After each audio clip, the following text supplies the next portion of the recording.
When I go to the beach, I do nothing more than take my beach chair and get a little bit closer to the water, and a little bit closer to the water, and a little bit closer. And if I see somebody getting closer, I get even closer. Nah, I don't do that. But that's what we're going to be doing in high tide. So let's take a look at the game, and I'll tell you what I think. Have you ever wondered what games you should keep or you should lose? Find out here at Purge Reviews. Have you ever wondered what games you should sell or you should use? Find out here at Purge Reviews. Find out on our top 10 list what games you cannot miss. Don't forget to subscribe to Purge Reviews. There's High Tide from Dirk, Henn, which is a Queen's game. The beautiful artwork on the front, I really think it's funny how these people are just sitting here and you have the sharks coming in. And it really encompasses a lot of the expansions that are coming in that are included in the game, which I call more variants than expansions. So you're going to get one of these humongous rule books. As with most Queen books, it's really good. The game is a little tough for how simple it is. Just, I don't know, not crazy about it. It does have, you know, quite a few little what they call expansions in the back, but really, I guess they are because they add extra pieces in. But I'm going to go through and tell you how to play, and I'm going to tell you which expansions I would include and which ones I wouldn't, and why. One thing I'd like to point out is that it does have, I don't want to say custom insert, but it does have this where it kind of has the beachy look on it. So they put some artwork on it. Otherwise, it's just a big place. It has a divider. I have no idea why you would divide it that way, but you know, it does have the artwork inside, so I wanted to point that out.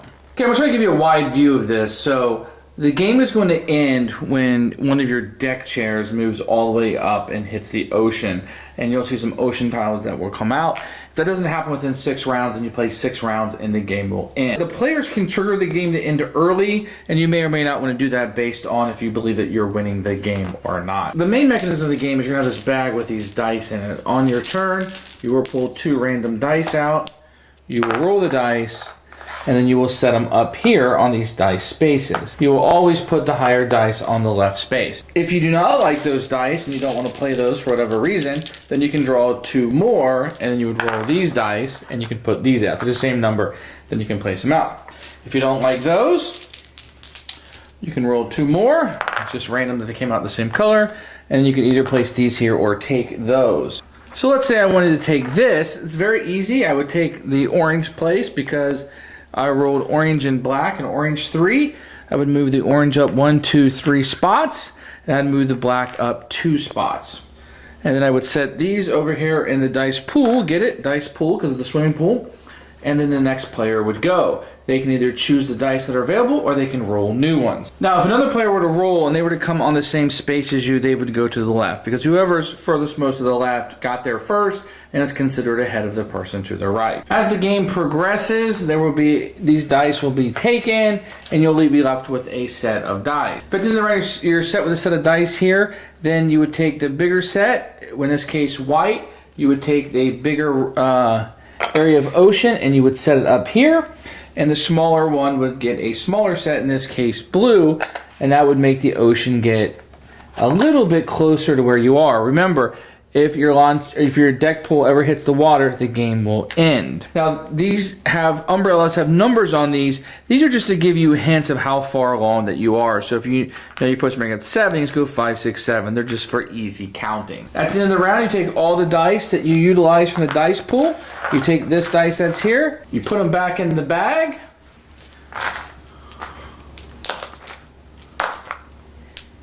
And you start another round the same way. At the end of the game, whatever deck chair is closest to the water will get 4 victory points. Whoever is second will get 2. And then if there's more players, they will get 1 victory point for having 3rd place in a 5 or 6 player game. In a 3 or 4 player game, the 3rd place will get 0. So with the coin expansion, what you're going to do is you're going to put these coins out. There's going to be a set for each color, and they're randomly going to be put out in the first 8 places. I've only shown you the blue just to illustrate how this works. When you move onto a spot, if you want to, you could take the coin that is there, in this case the 1. You may not take that because that's the 1. So you may hold out hoping to get a 3 blue at some point of the dice that you can roll to get that 8. And then you would take this coin.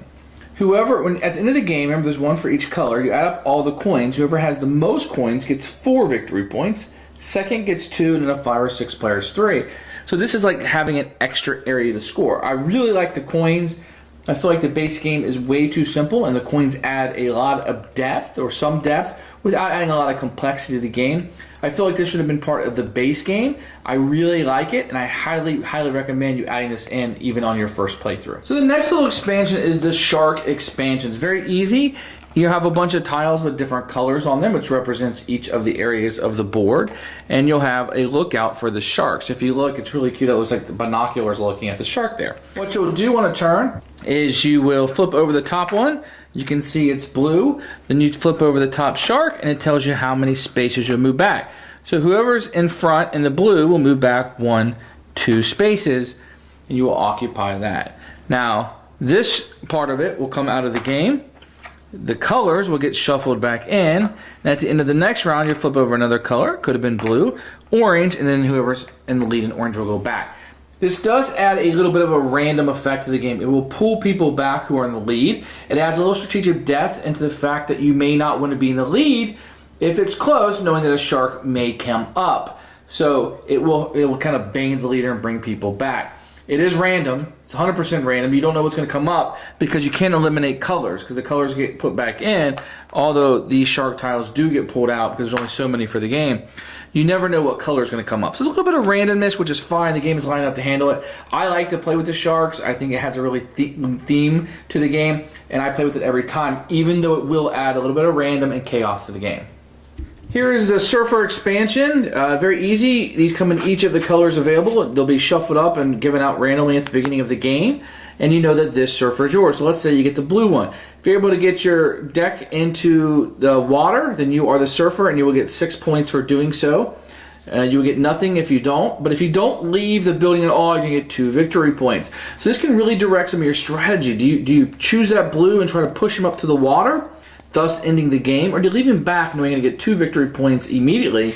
But you know what? Your opponents might be getting those 6 victory points and pushing that up. So it'll be very interesting. You know, you get nothing if you're stuck in the middle if you don't make it to the water, but you're out of the boathouse. So some strategic decisions are made here. Probably the less random. I mean, really your decisions on the dice, how much you're going to press your luck to get the color you want, are going to be directed rather than just some random chance like the Shark Expansion. So that's the Surfer. I use this every time, and I do recommend it. The next expansion is called the Baywatch Expansion, and this will include the lifeguards. So it's a little bit of play off the television show. So what you're doing in the game is you'll shuffle these up, and you will reveal the top Baywatch. So this expansion is going to change the rules more than the other ones a little bit. So, on your turn, the star player of the game places their dice pair, their accepted roll in front of you instead of at the dice pool. So if this is the dice that you accepted, it will go in front of you instead of in the dice pool. These are called open dice. If another player accepts their roll during this game round with a total equal to or less than this total, so less than 9 or equal to, they keep the dice in front of them, and the former open dice must be put in the dice roll. So if they get dice that are 9 or less, then these will go into the dice pool, and their new dice set will be what's called open dice. So whatever the lower amount is or equal become the open dice. Any rolls with a higher total are put into the dice pool as usual. If you have the open dice in front of you at the end of the round, then you earn this Baywatch. So it kind of gives you a bonus for taking the least amount of dice, or kind of pressing your luck to hopefully get the least amount equaled up, thus removing the least amount on the board. You will get this Baywatch tile.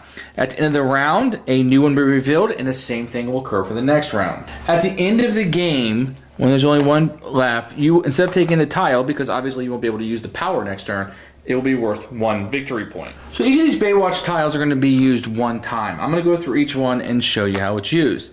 So this one allows you to move the deck chair rental space 1 space down.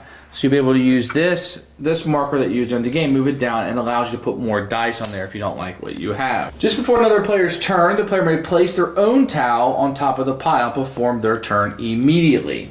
So you can steal somebody's dice set. After the last roll, the player may place their dice on the dice track and choose one of the dice pairs from the dice track instead. So usually you have to choose to take the dice from the dice track before you roll. In this case, you can use the dice after you roll. The player may move one of their deck chairs 1 or 2 spaces toward the water, so that's some free movement for you. The player may re-roll 1 die of their chosen dice pair. The player may use the result of one of their dice to move one of their deck chairs toward the water accordingly. The player may freely change the color of one of their chosen dice. That one I like a lot and be very powerful. The player may move both their deck chairs by one space more or less than the result of the corresponding die. However, a deck chair may be moved more than 6 or less than 1. This can be particularly important if you're playing with the coins expansion. The player may use the result of one of their dice to move that deck chair away from the water instead of towards the water. Once again, that's really helpful with the coin or if you don't want to end the game right away.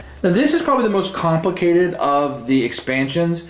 You're getting into a little more of a gamer territory. There's a lot of different powers. It's hard, if you don't know these, to plan for these. I would only include this one after a few plays. If you're gamers, you're probably not going to have a problem with it, but there are a lot of things going on, and I would just explain them each round as they come up. First of all, the theme doesn't make a lot of sense.